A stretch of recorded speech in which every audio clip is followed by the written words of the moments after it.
Bonjour à tous, bienvenue, c'est Angie. On se retrouve pour les énergies de décembre. Déjà décembre, oui, oui, oui. On termine cette année. Bon, personnellement, je suis assez contente de la terminer. J'espère que 2026 va pouvoir me permettre de concrétiser certains projets qui me tiennent très à cœur. Je vous en reparlerai d'ailleurs parce que pour certains, vous êtes concernés. En tout cas, on termine cette année. On va aller voir avec le tarot et les oracles les messages pour décembre. Vous pouvez écouter votre signe solaire, l'ascendant, le lunaire, si vous souhaitez vraiment avoir une vue d'ensemble. Souvent, ça va se recouper. Ça permet d'avoir vraiment une vue un petit peu plus grande, plus haute. Ça vient aussi confirmer ce que vous ressentez déjà pour vous-même. Parmi vous, il y a aussi certaines personnes qui tirent les cartes également. Donc, ça vous permet de voir aussi est-ce que c'est, voilà, en accord avec ce que vous avez aussi reçu comme message. Donc ça peut être intéressant aussi, ou de comparer à d'autres chaînes éventuellement. Voilà, tous vos retours, avec bienveillance bien sûr, sont les bienvenus. Je lis tout, je réponds quand il y a besoin d'une réponse. N'hésitez pas aussi à m'écrire si vous en ressentez le besoin. Alors je ne fais pas de tirage privé, mais parfois vous pouvez avoir des questions voilà, de manière générale sur mes cartes ou sur autre chose, sur un autre sujet. Je suis toujours ouverte à la discussion, pas de souci.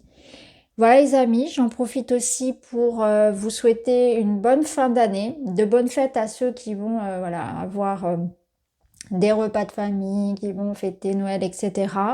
Je sais que pour certains, c'est une période qui est un petit peu plus délicate. Hein. Sur cette période-là, soit on adore et voilà, on aime cet esprit de famille et de fête, soit on préfère s'isoler, se mettre dans son coin et vraiment se recentrer sur soi. Et c'est une très bonne chose aussi. Hein. La famille, on ne la choisit pas. Et je sais que pour certains, c'est plus compliqué. Je compatis et je comprends puisque ça me concerne. Donc la famille, c'est aussi voilà, celle qu'on choisit, celle du cœur. Il faut aussi se rattacher à ces énergies-là, ça fait du bien parfois.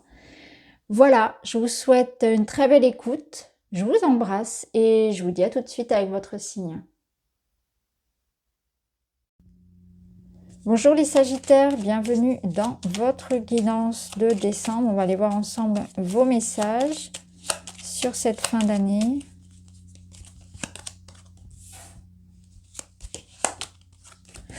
Bon, bah vous finissez l'année avec l'envie d'en finir avec quelque chose, dans un état d'esprit de grand ménage, de grand tri. Alors, il est possible que ce soit aussi bien au sens propre qu'au sens figuré, c'est-à-dire que dans votre vie, vous allez vous débarrasser de tout ce qui ne vous est plus utile, ce que vous considérez comme plus essentiel, plus savoureux, plus passionnant, plus authentique non plus. Un peu, ouais, c'est vraiment cette idée-là de grand ménage. Ça peut nous dire que vraiment vous clôturez quelque chose, vous fermez une porte, mais c'est vraiment radical. Là, on est sur une énergie ouais, de nouveau départ, hein, clairement. Pour certains aussi, il y a cette idée d'ouverture. C'est comme si on en finissait avec un état d'esprit comment dire, enfermé dans une boîte qui ne nous convient plus. On n'a plus envie de se limiter. On n'a plus envie de subir. On a envie de liberté, on a envie de mouvement, on a envie de changement. On a envie de se permettre d'être quelque chose, de devenir, d'agir. On ne veut pas être enfermé dans cette boîte. Il y a vraiment comme une grande libération aussi dans votre tête. C'est j'arrête de me limiter. Ou de laisser l'extérieur me limiter. On a l'as de bâton qui tombe inversé, donc c'est comme si on voulait reprendre le pouvoir, retrouver son énergie, retrouver sa motivation, retrouver de l'entrain, vivre. Il y a un feu, il y a quelque chose qui vient pour être rallumé. C'est ne vous laissez pas éteindre, c'est comme si vous preniez conscience que quelque chose s'est éteint en vous. Votre inspiration, votre désir, votre énergie vitale, votre motivation, votre hargne, il y a quelque chose qui demande ici, qui appelle à revenir. Alors, on va voir. C'est aussi, symboliquement, la vie qui vous tend une perche. Vous voyez, là, on vous tend clairement, hein, on vous tend une perche. La vie vous tend une perche, d'une manière ou d'une autre. Hein, symboliquement, ça peut être aussi bien une rencontre amoureuse qu'un super projet, que... reconnecter à votre énergie, faire circuler l'énergie en fait dans votre vie, remettre du mouvement dans votre vie. À vous de saisir ça. Mais ça demande de changer ses croyances. Ça demande de changer son quotidien, ses habitudes. Si tu ne changes pas, il ne se passera rien. C'est vraiment l'idée, là, la vie vous tend la possibilité d'un changement. Est-ce que vous allez accepter cette mission ou pas? Et là, vous avez célébration. Célébrez votre vie, ce que vous apportez unique. Ouais, c'est je reprends confiance en moi. Je reprends ma place. J'ai envie de me montrer. J'ai envie qu'on me voit. J'ai envie de briller. J'ai envie de bouger, de chanter, de m'exprimer, de vivre. J'ai envie de voir le meilleur de la vie, de goûter le meilleur de la vie. J'ai plus envie d'être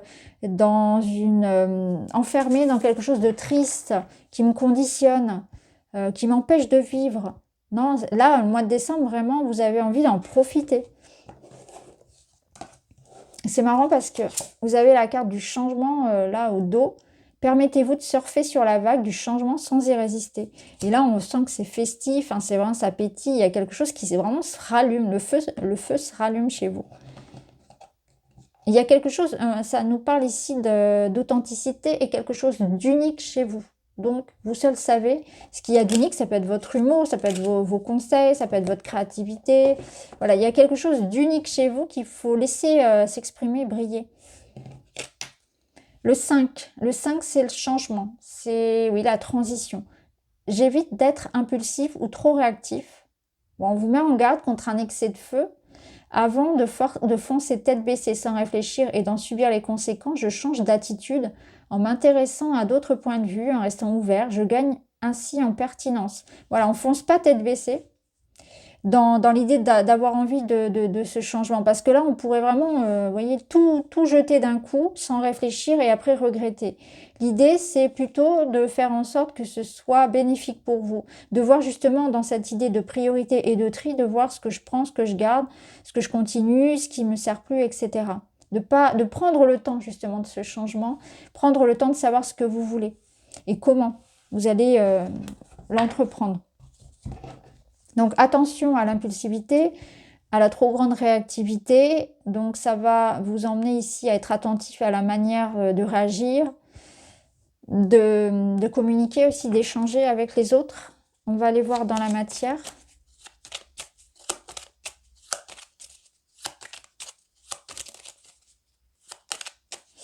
Je ressens ici l'idée de ne pas passer à côté de quelque chose, mais en même temps de prendre le temps de le faire. Voilà.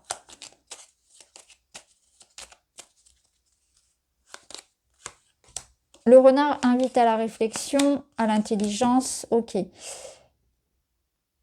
Bon, il y a plusieurs lectures. Je vais y revenir. Ici, on a la montagne.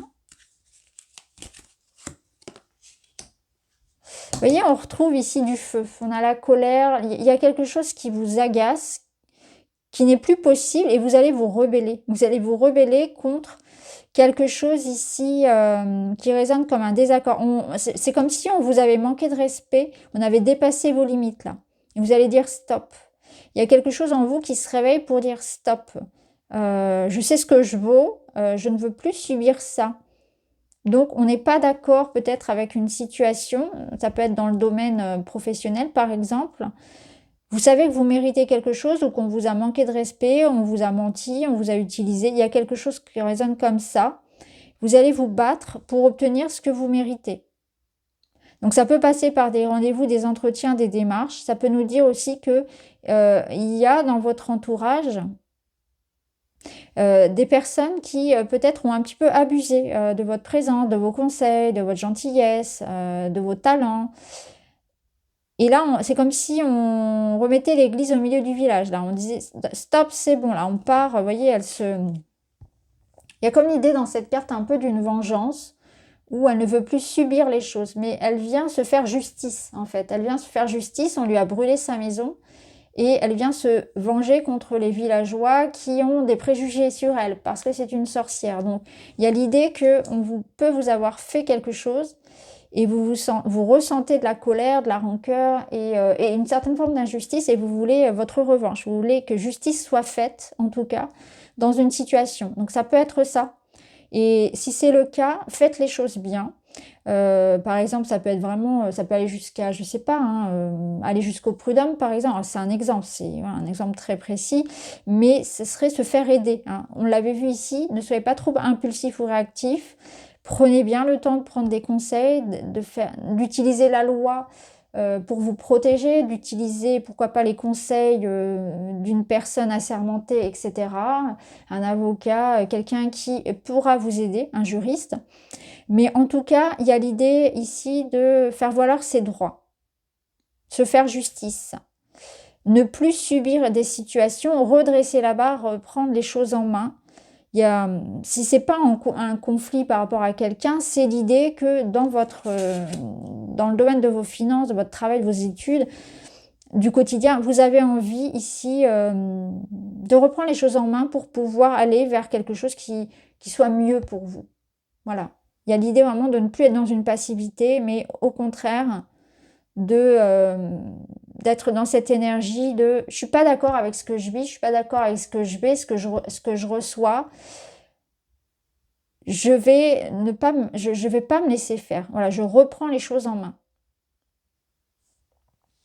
Ça peut être un conflit de voisinage, hein, ça peut vraiment être très très large. Vraiment, vous voyez comment ça résonne.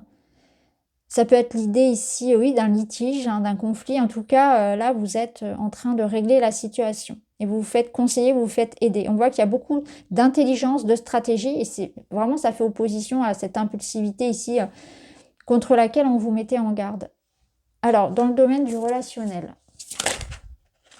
Alors, on a ici celle-ci qui tombe. Donc, on va l'évoquer.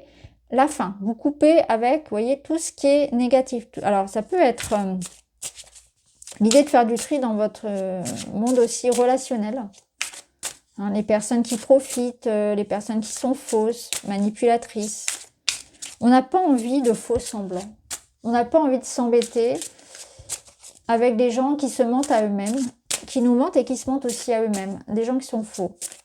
Des gens qui vivent dans une illusion, qui sont dans le paraître.